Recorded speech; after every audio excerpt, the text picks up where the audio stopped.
Hello guys, so today we'll make Sazerac, but before we start I would like to talk to you about a few things. The original recipe used to be with cognac, then they changed it for the phylloxera that used to be in Europe.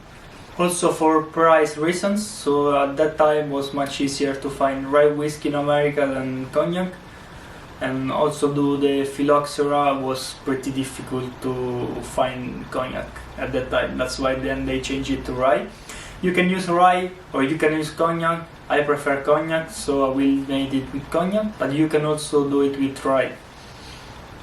Also, I will make it with sugar syrup because you will have to add water, while when I made the syrup before, I already know how much water is inside my syrup. And I always use the same recipe, which is 2 cups of sugar, 1 cup of water. And I also want to say that I will make it with ice, because in the original recipe used to be without ice, for the simple fact that back then the ice was not so easy to find. But I really like it with ice on the rocks. You can also follow my recipe, just don't put the ice ball inside your glass, and if you don't like the ice, you want to try this in the normal way. But I really like it with ice because I think it's much softer and I really like to enjoy this cocktail more. So okay, let's start.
I hope you will like it, and salute guys. The next cocktail. Please like and subscribe.